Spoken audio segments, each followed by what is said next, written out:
Hey, what's up, guys? This is the Indy Kid coming at you. This is the day after Auburn edition. Make sure you tune in Wednesday nights for Talkin VAWLS at 7 p.m. Eastern Time, and make sure you tune in after the games on Saturdays as the guys will break down and discuss the game that was. And make sure you hit that like button. Make sure you hit subscribe. Welcome to another edition this week as apathy is still running high. Tennessee goes down to Auburn, loses 30-17. Another game they held a 10-0 lead, and then proceeded to be basically kind of run out of the building after that. Obviously, the score was within 2 touchdowns, but from that point on, after 10-0, and it easily could have been worse. They just weren't the same, and it is what it is at this point, guys. I said it. I've said it. I see other people using it. It's insane right now, and what Jeremy Pruitt is doing. And I keep hearing, not to pile on, we're just going to cut to for the sake of everybody involved in it, with it.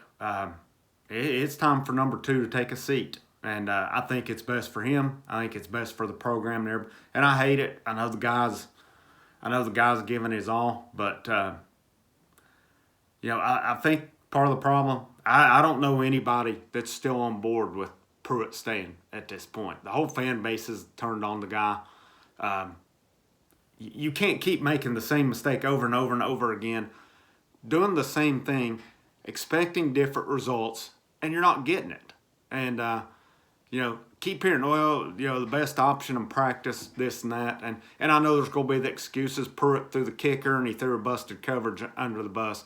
But there's nothing about these pick sixes or anything. We just keep defending, keep taking up for.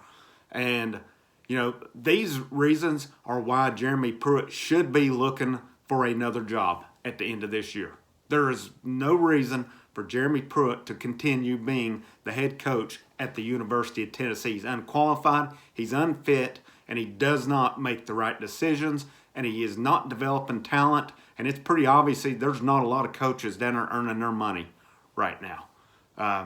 I do think Jim Chaney had a decent game plan last night. There was a little more movement, working in some of your fast young guys last night. Eric Gray had a big night. Eric Gray's a stud, and he is a stud. 22 carries, 173 yards, big night for him. But it's just the same killer mistakes you're getting over and over and over again. And this just feels like repetition. We get this every few years. Even going back to Fulmer's last year. It was a year like this. You had Jonathan Crompton at the time, who couldn't get the job done at that time. Obviously, we know the next year with Kiffin, rough start, but turned into a pretty decent quarterback. Fast forward, you go to Dooley's last year wasn't as painful because the offense was putting up a lot of points that year. Their problem was he hired an unproven defensive coordinator, and they would change the whole defense around. Went from a 4-3 to a 3-4 with an unproven defensive coordinator, and that cost Dooley his job. But it wasn't near as miserable. I mean, we were at least competitive in all games. Maybe not Alabama that year, but I think Tennessee was competitive in every game for the most part that year. And I would even say the conference was better, maybe a little better overall that year. I'm not saying it wasn't as top-heavy, but maybe overall. And then, of course, the Butch Jones last year was a disaster, and it's really reminiscent of this. The difference between that is Jones had his chance with some talented teams and didn't do it. His last year, he was dealt with a quarterback issue. Garantano nor Quentin Dormady were ready to do it. But they weren't fifth-year seniors either. And now you're trotting a fifth-year senior out, making the same mistakes over and over. I think I saw the stats that since the Kentucky game, he's thrown more interceptions to the other team than he has to his own team. Come on. It doesn't take a rocket scientist to figure out. And, the times these other guys have gotten in, it's been a little opportunity. Bailey come at the end last night and he looked good. I don't know if Auburn was playing a softer defense. Maybe they was playing the same thing. I don't know. At the time when he came in, the score was pretty much out of reach at that point in the game. But Pruitt is I think the fan base would have been a little more forgiving this year if he wasn't so stubborn trotting a fifth-year senior quarterback out there to continue making mistake after mistake. And again, is it all on him? No. But let's face the facts. Where's it all going to lie at? If that offense is rolling pretty good, you're probably not having near the issues and stuff. But,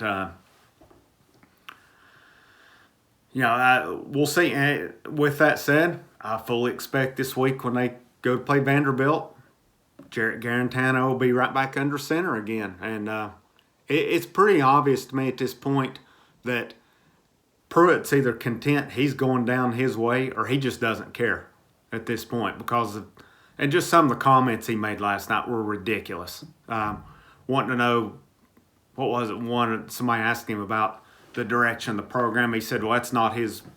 This is not quote for quote, but, it's not his. His thing to worry about is the coach, basically, is what he said. Well, he needs to start doing it then. He needs to start coaching then because we haven't seen it this year. And it's never been, even last year it was an 8-5 season. It wasn't like it was a beautiful season.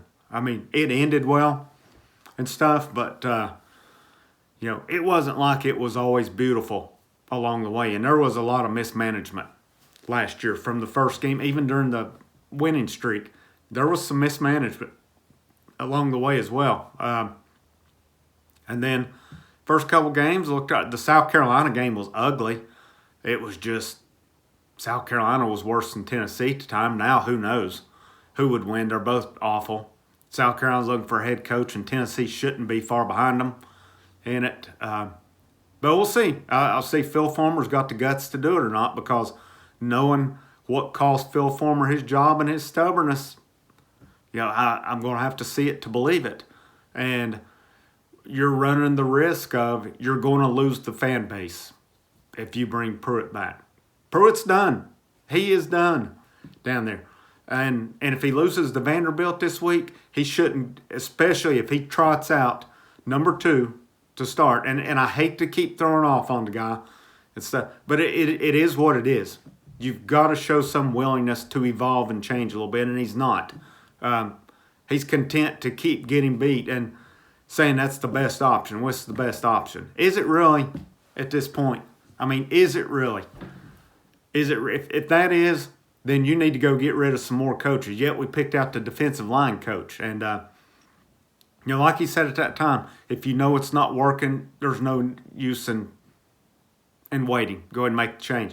If Tennessee loses to Vanderbilt this week, playing the same quarterback they've been playing, Jeremy Pruitt should be relieved of his duties as head coach for the remaining 2 games. Go ahead and put T. Martin in charge to be the interim till the end of the year, and then you go out and you get it right this time. There's money down there. To hell with these buyouts. I'm tired of hearing about this bullshit about buyouts and stuff, okay? I'm tired of hearing that. We're not paying them, okay? We are not paying them. So I'm tired of hearing that stuff. And it's time to go out and spend the money the right way on a guy that's going to come in there and win. There's 3 choices. There's a top level, and there's your bottom worst case, which is still a really good choice. You're either Hugh Freeze, Urban Meyer, Luke Fickell. Okay? Maybe there's a couple other guys that wouldn't be that bad that are doing good jobs at some smaller programs here. But I think those 3 guys, I really think if you're paying the right money, you don't get past those 3 guys. I think any of those 3 would be really good. Obviously, Urban Meyer's a home run. I think Hugh Freeze is a home run. And I know we've gone the Cincinnati route before, but I just feel like it's different this time. I think Fickell's a really good coach. He's doing a great job at Cincinnati. I think he would be a really good fit at Tennessee. Obviously, though, my preference is either Freeze or Meyer. I don't know that Meyer is realistic. I'm just throwing it out there because it is believed that he'll be back into coaching at some point. Maybe he's waiting on USC, but he made the specific comment last year early in the season when Tennessee got beat that Tennessee is a top 10 job and he does not know what the problem is. as to why somebody can't win down there. So it leads me to believe when he made those comments, again, that was a year ago, that he would at least listen, that he knows it is a top-tier job. And, a lot of people may not realize it because Tennessee's stunk for the better part of 10 to 15 years now, but Tennessee's still got a lot of potential to be a really good job. And there's South Carolinians out there. I really think South Carolina's got potential. And I say it just because I live an hour from there now. I know the area. I know what it's close to. It's in close proximity to a few hotbeds around. So there's, South Carolina's not historically where Tennessee is. South Carolina has a lot of potential, though. It really does. Just trust me on that. If they went and got a Hugh Freeze over us, Hugh Freeze could win at South Carolina. And I'm just telling you that right now. Hugh Freeze could win at Tennessee. He's got a lot of connections, especially in West Tennessee, could come in and win there. And but I think you've got to make those three guys. You've got to make one of the three an offer that they cannot refuse right there. Again, to hell with buyouts. Tired of hearing about buyouts and stuff. And I know everybody is suffering this year with the pandemic and a lot of lost money. I get it. I understand it. But can you imagine if you bring Jeremy Pruitt back again next year? Okay, apathy. I don't even know if the fan base would care at that point. And there's people that's always gonna go to the games. They're happy to go either way, and God bless them. I wish I was like that too. That I could just, hey, it's a loss. We'll get them next week.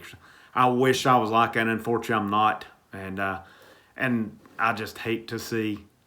I hate to see what's going on right now, and it's, I don't know, just when's it going to end? Getting blown out. That's the first time in program history last night that Tennessee has suffered 5 straight double-digit losses. I mean, the new lows just keep getting worse and worse. And again,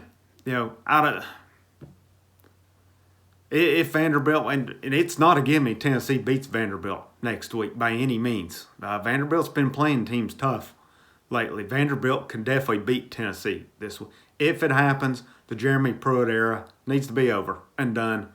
And again, let T. Martin coach the last 2 games, and then you go out and you hire a Hugh Freeze, an Urban Meyer, a Luke Fickell right there. Again, there's a couple other guys that I think would probably be decent, but I think those are home run hires right there, especially the first 2. And I think with the talent they have down there, I think Hugh Freeze could come in and have this team, don't misquote me on this, he could have them competing for an SEC East title next year. I'm not saying he would come in and win it. So please don't go in the comments and say I'm losing my mind saying that he would come in and win the East. No, that's not what I'm saying. But I think he would be very competitive and would start to give Florida and Georgia, at least give them a good game and not get smoked or blown out each time. But it's going to get to a point where, people criticize Alabama when they said at the time overpaid Nick Saban. I think they're pretty happy with that investment right now. And Tennessee's going to have to make that investment at some point to do it, because you can't just keep trotting the same every 3 to 4 to 5 years. We got a couple extra years with Jones, but it can't be Groundhog Day every 3 to 5 years. A little sign here and there, and then the program just falls apart again. I mean, it's just, we'll see. I hate it. I don't think any of us want to go through a coaching search. I don't think coming into the year we really expected that this would be an option. I don't think we imagined it would get this bad, but it has, and Jeremy Pruitt has shown to me he is not cut out for this job. And the player development is not there this year. The defense seems to be getting, they're not terrible. They're not good either, I wouldn't say. And I think sometimes where they're on the field longer, it wears on them. But there's not any difference makers over there. Toa seems to be great player. I don't know if they're going away from him or what, but I don't think he's played as well recently. And I hate to mention, I mention him just because he's, in my opinion, the best player on defense. And maybe he's not getting help right there as well. But who knows, man? Recruit. That's what they keep saying. You recruit down there. There's talent down there right now, guys. There is talent down there. Is it on an elite level? Yeah, no, it's not. But there's been some good recruiting classes come in.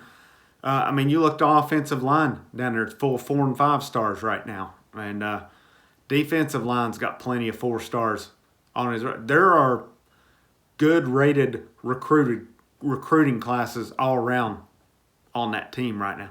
Talent's not the issue. Again, it's not national championship or conference winning talent at this point in time, but there's a lot of talent down there. There is a lot of talent. And you come in and get the right coach and you get a quarterback going the right direction and lead this team, you'll see a big difference down there. But I've gone on a little bit more than I want. I've kind of gone on a rant and a ramble today. I apologize for any language used, but I'm just over it. I'm tired of hearing excuses. And this program, it's time to put up or shut up. I'll see you guys next week. Thanks for tuning in. Again, hit that like button, hit subscribe. Leave me a comment. If you leave me a comment saying Pruitt deserves more time, I'm just going to ignore you. Okay? So, that's your opinion. I respect it. But it's over. The Jeremy Pruitt era is over. It's just a matter, does it go 1 more game? Does it go 3 games? I'll see you guys next week. Take care. Have a happy Thanksgiving and stay safe.